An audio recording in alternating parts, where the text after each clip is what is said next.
കല്യാണപ്പന്തലാകും എന്ന് കരുതിയിട്ടാണ് ഞങ്ങൾ ഈ ഒരു പന്തലിലേക്ക് കയറി ചെല്ലുന്നത്. കല്യാണത്തിൻ്റെ വിശേഷങ്ങളെല്ലാം തന്നെ പകർത്താം, അല്ലെങ്കിൽ അത് നമുക്കൊന്ന് ആസ്വദിക്കാം എന്നുള്ള രീതിയിലാണ് ചെല്ലുന്നത്. അപ്പോൾ കാണുന്ന കാഴ്ചയാണ് ഇതുപോലെ ഇങ്ങനെ സീറ്റുകളെല്ലാം തന്നെ അറേഞ്ച് ചെയ്തിട്ട് ഭക്ഷണം കഴിക്കാനായിട്ട് ഇരിക്കുന്ന കുറച്ച് ആളുകളുണ്ട്. അപ്പോഴാണ് നമ്മൾ ശ്രദ്ധയിൽപ്പെട്ടത് ഇതൊരു പാലമാണ്. പാലത്തിൻ്റെ നേരെ ചോട്ടായിട്ടാണ് ഇതിങ്ങനെ ചെയ്തുകൊണ്ടിരിക്കുന്നത്. പള്ളിയിലെ ഉറൂസ് നടക്കുന്നതിൻ്റെ ഭാഗമായിട്ട് ഭക്ഷണങ്ങളും കാര്യങ്ങളെല്ലാം തന്നെ ഈ ഒരു പാലത്തിന് ചോട്ടായിട്ടാണ് ഉണ്ടാക്കിക്കൊണ്ടിരിക്കുന്നത്. അതിങ്ങനെ വിളമ്പുന്ന ആ ഒരു പ്രൊസീജിയറിലേക്ക് കാര്യങ്ങളൊക്കെ നടന്നിട്ടുണ്ട്. ആ ഒരു സമയത്താണ് നമ്മളവിടെ എത്തിയിട്ടുള്ളത്. എല്ലാ മാസവും ഈ ഒരു ഉറൂസ് ഇവിടെ നടക്കാറുണ്ട് എന്നുള്ളത് നമുക്ക് മനസ്സിലാക്കാൻ സാധിച്ച്. അല്ലെങ്കിൽ ഉറൂസിൻ്റെ ആ ഒരു അന്തിമഘട്ടത്തിലേക്ക് എത്തിയിട്ടുണ്ട്. അങ്ങനെ ഭക്ഷണം വിളമ്പുന്ന ആ ഒരു ഷട്ടപ്പ് പോയിന്റിലാണ് നമ്മൾ ഇവിടേക്ക് കറക്റ്റായിട്ട് എത്തിയിട്ടുള്ളത്. നല്ല വിശപ്പും കാര്യങ്ങളും ഉണ്ടായിരുന്നു. പിന്നീട് ഈ ഒരു ഭക്ഷണ വൈവിധ്യം ആസ്വദിക്കാം, അല്ലെങ്കിൽ ഇവരുടെ ആ ഒരു കൾച്ചറിൻ്റെ ഭാഗമായിട്ടുള്ള കാര്യങ്ങളെല്ലാം തന്നെ നമുക്ക് മനസ്സിലാക്കാം എന്നുള്ള രീതിയിൽ നമ്മളിങ്ങനെ ഓരോ കാര്യങ്ങളും പകർത്തിക്കൊണ്ടിരിക്കുകയാണ്. ആ സമയത്ത് പന്തലിലേക്ക് നോക്കുമ്പോൾ ടേബിൾ ഇങ്ങനെ ഇട്ട ഭാഗത്തായിട്ട് പല ആളുകളും ഇരിക്കുന്നുണ്ട്. പക്ഷെ വെറുതെ ഇരുന്നു എന്ന് വേണമെങ്കിൽ പറയാം. ഇവിടെ ബൊഫേ സംവിധാനം പോലെ ലൈനായിട്ട് നിന്നിട്ട് വേണം ഭക്ഷണം മേടിക്കാനായിട്ട്. നല്ല വിശപ്പിൻ്റെ ഒരു ടൈം ആയതുകൊണ്ട് തന്നെ നല്ല തിരക്ക് കാര്യങ്ങളൊക്കെ തന്നെ ആ ഒരു ലൈൻ ഇടുന്ന സമയത്തൊക്കെ നമുക്ക് കാണാൻ സാധിച്ചു എന്നുള്ളതാണ്. അങ്ങനെ പായസം വിളമ്പുന്ന ഒരു കുറച്ച് ടീമിനെ നമുക്ക് കാണാൻ സാധിക്കുന്നുണ്ട്. ചെറിയൊരു കപ്പിലാണ് പായസം വിളമ്പിക്കൊണ്ടിരിക്കുന്നത്. തൊട്ടടുത്തായിട്ട് ബിരിയാണി ചെമ്പ് കാണാൻ സാധിക്കുന്നുണ്ട്. ബിരിയാണി ചെമ്പ് ഒരു ചെമ്പിൽ നിന്ന് മറ്റൊരു ചെമ്പിലേക്ക് സാധനങ്ങളെല്ലാം തന്നെ ഇങ്ങനെ മാറ്റിയിടുന്ന കാഴ്ചയാണ്.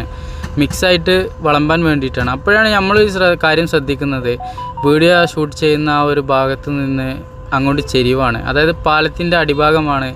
കുട്ടികൾക്കെല്ലാം തന്നെ ആ ഒരു ഏരിയയിലേക്ക് പോകാൻ സാധിക്കും. നമ്മളെപ്പോലെ കുറച്ച് ഹൈറ്റുള്ള ആളുകൾക്ക് അല്ലെങ്കിൽ ആ ഒരു ഭാഗത്തേക്ക് പോകുന്തോറും ഹൈറ്റ് കുറഞ്ഞു പോവുകയാണ്. ഈ ഒരു പാലത്തിൻ്റെ അടിഭാഗം എത്ര മനോഹരമായിട്ടാണ് ഇവർ ഇത് ഇങ്ങനെ ഉപയോഗത്തിന് വേണ്ടിയിട്ട് സെറ്റാക്കിയിട്ടുള്ളത് എന്നിങ്ങനെ നോക്കി ചിന്തിച്ച് ഇങ്ങനെ നടക്കുമ്പോൾ ഒരു സൈഡിലായിട്ട് കാണുന്നത് പൂരി ഉണ്ടാക്കുന്നുണ്ട്. സാധാരണ നമ്മൾ നാട്ടിലൊക്കെ കാണുന്ന ഒരു കയ്യിൻ്റെ വലുപ്പമുള്ള പൂരിയാണ് എങ്കിൽ ഇവിടെ ഏകദേശം നല്ല വലുപ്പമുണ്ട്. ഇതൊരു 4 പീസാക്കിയിട്ടാണ് കട്ടിങ് ചെയ്തിട്ട് ഇവർ മടക്കിയിട്ട് ഓരോ പ്ലേറ്റിൽ വെച്ച് കൊടുക്കുക എന്നുള്ളതാണ്. അതിങ്ങനെ കണ്ടു നിന്നു എന്നുള്ളതാണ്. മനോഹരമാണ് അത് ഉണ്ടാക്കുന്നത് കാണാനും എന്നുള്ളത് വേറൊരു പ്രത്യേകതയാണ്. അതിനു വേണ്ടിയിട്ട് പിടിച്ചു വെച്ച ബോളുകളാണ് ഈ കാണുന്നത്. ഈ ഒരു പാലമാണ് ആ ഒരു തലക്കുന്ന് ഇങ്ങനെ വരുന്നുണ്ട്. പാലത്തിൻ്റെ മേൽഭാഗമൊക്കെ തന്നെ ഇന്ത്യയുടെ ഫ്ലാഗിനോട് അനുബന്ധമായിട്ടുള്ള കളറുകൾ കൊടുത്തിട്ടുണ്ട്. താഴെഭാഗം ഇങ്ങനെ ചെരിഞ്ഞിട്ട് മേലെ ഭാഗത്തേക്ക് ഇങ്ങനെ ഉയർന്നു പോകുന്ന കാഴ്ചയാണ് കാണുന്നത്. ഇവിടുത്തെ ആളുകൾ കൂടുതലും ബൈക്കാണ് ഉപയോഗിക്കുന്നത്. അതുകൊണ്ട് തന്നെ ഏതൊരു പരിപാടിക്ക് പോയാലും ഏതൊരു റോട്ടിലേക്ക് പോയാലും ബൈക്കുകൾ ഇങ്ങനെ കുനുകുനാന്നുള്ള രീതിക്ക് കണ്ടമാനം കാണാൻ സാധിക്കും എന്നുള്ളതും വേറൊരു പ്രത്യേകതയാണ്. നമ്മൾ ഭൂരി മാസ്റ്റർ അങ്ങനെ ഒരു ഭൂരി ബോൾ പിടിച്ചിട്ട് അത് അത്യാവശ്യം പരത്തിയിട്ട് ആ എണ്ണയിലേക്ക് ഇട്ടിട്ട് ഇങ്ങനെ തിരിച്ചു കൊണ്ടിരിക്കുന്നുണ്ട്. പെട്ടെന്ന് തന്നെ ഭൂരിയായിട്ട് മാറുന്നുണ്ട്. സ്പീഡായിട്ട് തന്നെ കാര്യങ്ങളൊക്കെ ചെയ്യുന്നുണ്ട്. ഭക്ഷണം ഉണ്ടാക്കൽ ഭക്ഷണം കൊടുക്കുന്നത് തുടങ്ങാനായിട്ടുണ്ട്. അപ്പോൾ അതിൻ്റേതായ ഒരു പ്രിപ്പറേഷൻ ഇവർ നടത്തിയിട്ടില്ല എന്ന് തോന്നുന്നുണ്ട് ഭൂരി ഉണ്ടാക്കുന്ന ആൾ. അതുകൊണ്ട് തന്നെ പെട്ടെന്ന് ഉണ്ടാക്കാൻ വേണ്ടിയിട്ട് ശ്രമിക്കുന്ന ഒരു കാഴ്ചയാണ് കാണുന്നത്. അങ്ങനെ ഞാൻ വീഡിയോ എടുക്കുന്ന ആ ഒരു ഡിസ്റ്റർബൻസ് കൊണ്ടായിരിക്കാം മൂപ്പരുടെ ആ ഒരു താളം തെറ്റിയത്. പിന്നീട് അതിങ്ങനെ കട്ട് ചെയ്തിട്ട് 4 മുറിക്കുന്ന ഒരു കാഴ്ച നമ്മൾക്ക് കാണാൻ സാധിച്ചു. പിന്നീട് ഇത് ടേബിളിലേക്ക് എത്തിക്കഴിഞ്ഞാൽ ബൊഫേ സംവിധാനം പോലെ അവിടെ ഈ ഒരു ഭൂരി 2ആയി മടക്കിയിട്ടാണ് ഓരോ പ്ലേറ്റിലും വെച്ച് കൊടുക്കുന്ന ഒരു കാഴ്ചയും നമുക്ക് കാണാൻ സാധിക്കുക. പിന്നെ ഈ ഒരു ചെമ്പ് തുറന്നപ്പോൾ ഒരുപാട് ഭൂരി അതിൽ ഉണ്ടാക്കി വെച്ചിട്ടുണ്ട്. അപ്പോൾ ഈ ഒരു വ്യക്തിയുടെ പരിപാടി എന്ന് പറയുന്നത് തുടക്കം തൊട്ട് തന്നെ ഇത് ഉണ്ടാക്കിക്കൊണ്ടേ ഇരിക്കുന്ന ഒരു പരിപാടിയാണ് എന്ന് എനിക്ക് മനസ്സിലാക്കാൻ സാധിച്ചു. എല്ലാം തന്നെ കട്ട് ചെയ്തിട്ട് ഇങ്ങനെ ഒതുക്കി വെച്ചിട്ടുണ്ട്. അപ്പുറം ഇപ്പുറമൊക്കെ ആയിട്ട് നമ്മൾ താളത്തിലാണ് അത് വെച്ചിട്ടുള്ളത് എന്നുള്ളതും നമുക്ക് കാണാൻ സാധിച്ചു. അങ്ങനെ മൂപ്പരുടെ ആ ഒരു പരിപാടി ഇങ്ങനെ നടന്നുകൊണ്ടേ ഇരിക്കുന്നുണ്ട്. അത് കണ്ടു നിൽക്കാൻ തന്നെ വേറെ തന്നെ ഒരു രസകരമായിരുന്നു എന്നുള്ളത് എടുത്തു പറയേണ്ട ഒരു പ്രത്യേകതയാണ്. ആ ഭൂരിമാവിൽ എന്തൊക്കെയോ മിക്സ് ആക്കിയിട്ടുണ്ട് എന്ന് എനിക്ക് തോന്നിപ്പോയി. കാരണം അതെല്ലാം തന്നെ വെള്ള നിറത്തിൽ നിന്ന് മാറിയിട്ട് എന്തൊക്കെയോ മിക്സാക്കിയ ഒരു രീതിയെല്ലാം തന്നെ കാണാൻ സാധിക്കുന്നുണ്ട്. ചിലപ്പോൾ മസാല ഭൂരിയെ പോലെ അല്ലെങ്കിൽ എന്തെങ്കിലും പച്ചക്കറി കാര്യങ്ങളൊക്കെ അതിലേക്ക് മിക്സാക്കിയിട്ട് മാവ് കുഴച്ചതായിരിക്കാം എന്നെനിക്ക് മനസ്സിലാക്കാൻ സാധിച്ചു. പിന്നീട് നമ്മൾ ബിരിയാണി വിളമ്പുന്ന ഒരു ഏരിയയിലേക്ക് പോയി നോക്കുമ്പോൾ 2 പേർ ഇരുന്നിട്ട് ഇങ്ങനെ ഓരോ പാത്രത്തിലേക്കും പീസും അതുപോലെ തന്നെ റൈസും ഇടുന്ന കാഴ്ച. പണ്ടത്തെ നമ്മളുടെ ആ ഒരു കുത്തുപിഞ്ഞാണം ഉണ്ടായിരുന്നല്ലോ ബിരിയാണി വിളമ്പുമ്പോഴുള്ള പണ്ട് കല്യാണങ്ങളിലൊക്കെ, ആ ഒരു രീതി എനിക്ക് ഇവിടുന്ന് ഫീൽ ചെയ്തു. പക്ഷെ പാത്രത്തിന് ഒരു മാറ്റമുണ്ട് എന്നുള്ളത് മാത്രമാണ്. ബിരിയാണിയുടെ നിറവും മണവും രുചിയും എല്ലാം നമ്മുടെ നാട്ടിലേതിന് സമാനമാണ് എന്നുള്ളതും ഒരു പ്രത്യേകതയാണ്. ആന്ധ്രാപ്രദേശിൽ വന്നിട്ട് ഇതുപോലെ സൽക്കാര കാര്യങ്ങളിൽ നമ്മൾ ഒരുപാട് പങ്കെടുത്തിട്ടുണ്ട്. ഇതുപോലത്തെ സൽക്കാര പരിപാടികളിൽ നിന്ന് കിട്ടുന്ന ഫുഡിന് വേറെ തന്നെ ഒരു രുചികരമാണ്. നമ്മുടെ നാട്ടിലേതുപോലെ തന്നെ ഹോട്ടലിൽ നിന്നൊന്നും കഴിക്കുമ്പോൾ എത്രത്തോളം നമുക്ക് ഒരു സാറ്റിസ്ഫാക്ഷൻ കിട്ടുന്നില്ല എന്നുള്ളത് വേറൊരു പ്രത്യേകതയാണ്. അങ്ങനെ നമ്മളൊക്കെ നോക്കിക്കണ്ടിങ്ങനെ നിൽക്കുമ്പോഴാണ് ഉറൂസ് നടക്കുന്ന ഭാഗത്തേക്ക് നമ്മുടെ ശ്രദ്ധ പോയത്. അപ്പോൾ ഇവിടെ ബിരിയാണി വിളമ്പുന്ന ആ ഒരു പ്രൊസീജിയറിലേക്ക് നടക്കുന്ന ആ ഒരു കാഴ്ചയും കൂടെ നമുക്ക് കണ്ടതിന് ശേഷം അങ്ങോട്ട് പോകാം എന്നുള്ള ചിന്തയിൽ ഞാൻ ഈ ഒരു കാര്യങ്ങളൊക്കെ തന്നെ ഇങ്ങനെ പകർത്തി. ഇതിന് കൂടെ തൈരിൽ ഉള്ളി മിക്സ് ആക്കിയിട്ടുള്ളൊരു വെള്ളമുണ്ട്. പിന്നീട് ഒരു സാമ്പാർ പോലത്തെ കഷ്ണങ്ങളെല്ലാം തന്നെ ഇട്ടിട്ടുള്ള നല്ല ഗ്രേവി കൊടുക്കുന്നുണ്ട്. ഇവിടുത്തെ ഒരു പ്രത്യേകത അങ്ങനെയാണ്, ബിരിയാണിൻ്റെ കൂടെ ഇതുപോലത്തെ സാലന കിട്ടും എന്നുള്ളത്.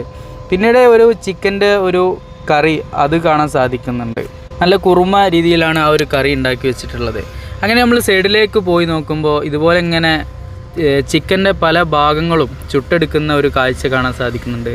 ഞാൻ ആ കാഴ്ച ഇങ്ങനെ നോക്കി നിന്ന് പോയി എന്നുള്ളതാണ്. കണലുകൾ മരക്കരിയിൽ തീർത്ത കണലിലാണ് ചുട്ടെടുക്കുന്നത്. കണലല്ല വരുന്നത്, ആ ഒരു തീപ്പാളിയിലാണ് ഇതിങ്ങനെ ചുട്ടെടുക്കുന്നത്. ഇങ്ങനെ ചുട്ടെടുക്കുന്നത് കൊണ്ട് പല ദോഷങ്ങളും ഉണ്ടാകും എന്നുള്ളത് ഈ ഒരു ചുട്ടെടുക്കലിൻ്റെ പ്രത്യേകതയാണ്. ശരിക്ക് കണലായതിന് ശേഷം അതിൻ്റെ മേലെ ഒരു നിശ്ചിത ഗ്യാപ്പ് ഇട്ടിട്ട് വെച്ചിട്ട് വേണം നമ്മളിതിങ്ങനെ ലൈറ്റായിട്ട് മറിച്ച് തിരിച്ച് ചുട്ടെടുക്കാനായിട്ട്. എങ്കിലേ ആ ഒരു കറക്റ്റ് വേവ് കാര്യങ്ങളൊക്കെ അതിന് വരികയുള്ളൂ. അനന്തപൂർ ടൗണിൽ ഇങ്ങനെ കറങ്ങണേ.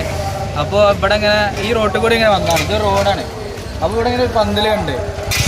ആ പന്തൽ കണ്ടപ്പോൾ എന്താണ് ഇവിടെ എന്നുള്ളത് അറിയാൻ വേണ്ടി പോയതാണ്. കല്യാണമാണെന്നാണ് വിചാരിച്ചത്. അപ്പോൾ ഇവിടുത്തെ കാര്യങ്ങളൊക്കെ ഒന്ന് എക്സ്പ്ലോർ ചെയ്യാൻ കാണാന്നുള്ളതിൽ വണ്ടി നിർത്തിയിട്ട് വന്നതാണ്. അപ്പോൾ കാണുന്ന കാഴ്ചയാണ് മനോഹരമായിട്ടുള്ള ഒരു ഉറൂസ് കാര്യങ്ങളൊക്കെയാണ് നടക്കുന്നത്. ഇതിങ്ങനെ ഒരു പാലമാണ്. പാലത്തിൻ്റെ ചോട്ടായിട്ടാണ് ഈ ഒരു സെറ്റപ്പ് കാര്യങ്ങളൊക്കെ ചെയ്തു വെച്ചിട്ടുള്ളത്. കൂടുതലും കാണാൻ സാധിക്കുന്നത് ബൈക്കുകളാണ്. ഇവിടെ മറ്റുള്ള വാഹനങ്ങളൊക്കെ തന്നെ ഉണ്ടെങ്കിലും അവരുടെ ആവശ്യങ്ങൾക്കനുസരിച്ചിട്ടുള്ള രീതിയിൽ മോഡിഫിക്കേഷൻ ചെയ്തിട്ട് ഉപയോഗിക്കുക എന്നുള്ളതാണ്. നമ്മുടെ നാട്ടിലൊക്കെ വെച്ച് നോക്കുമ്പോൾ അത്രത്തോളം ക്വാളിറ്റിയിൽ ഇവർ അത് മെയിൻറ്റെയിൻ ചെയ്യുന്നില്ല എന്നുള്ളതും ഇവിടുത്തെ ഒരു പ്രത്യേകതയാണ്. അങ്ങനെ ഈ ഒരു പാലത്തിൻ്റെ ചോട്ടാണ് ബൈക്കുകളെല്ലാം തന്നെ നിർത്തിയിട്ട് ആ ഒരു ഉറൂസിനായിട്ട് ആളുകൾ പോയിട്ടുള്ളത്. ഉറൂസ് തീരുന്നതിന് മുന്നേ തന്നെ ഭക്ഷണം കൊടുക്കൽ ആരംഭിച്ചിട്ടുണ്ട്. 2 മണിയോട് അടുത്തിട്ടുണ്ട്. അതുകൊണ്ടായിരിക്കാം പെട്ടെന്ന് ഭക്ഷണം വിളമ്പിയത് എന്നെനിക്ക് മനസ്സിലാക്കാൻ സാധിച്ചു. അങ്ങനെ ഭക്ഷണം വിളമ്പുന്ന ഏരിയയിലേക്കൊക്കെ നോക്കുമ്പോൾ കുട്ടികളെല്ലാം തന്നെ ഇതിന് വേണ്ടിയിട്ട് ഹെൽപ്പ് ചെയ്തിട്ടുണ്ട്. ഇവിടെ എല്ലാവരും കൂട്ടം കൂടിയിട്ടാണ് വാങ്ങുന്നത് എങ്കിൽ കൂടി ലൈനായിട്ട് നിർത്താൻ വേണ്ടിയിട്ടൊക്കെ ഇവർ ശ്രമിക്കുന്ന ഒരു കാഴ്ചയൊക്കെ കാണുന്നുണ്ട്. വിശപ്പിൻ്റെ ആ ഒരു കാഠിന്യം ഉള്ളത് കൊണ്ടായിരിക്കാം പെട്ടെന്ന് എല്ലാവരും തിക്കി മുന്നിലേക്ക് വന്നിരുന്നത് എന്ന് എനിക്ക് മനസ്സിലാക്കാൻ സാധിച്ചു. പിന്നീട് നമ്മൾ ഉറൂസ് നടക്കുന്ന ആ ഒരു ഭാഗത്തേക്ക് ചെന്നപ്പോൾ ഇതുപോലെ അവിടെ കുറേ ആളുകൾ പ്രാർത്ഥനയിൽ മുഴുകി നിൽക്കുന്ന കാഴ്ചയൊക്കെ തന്നെ കാണാൻ സാധിക്കുന്നുണ്ട്. നമ്മളും ആന്ധ്രാപ്രദേശിലെ ഉറൂസിൻ്റെ ഭാഗമായിട്ടുള്ള ഈ ഒരു പരിപാടിയിൽ പങ്കെടുത്തു എന്നുള്ളതാണ്.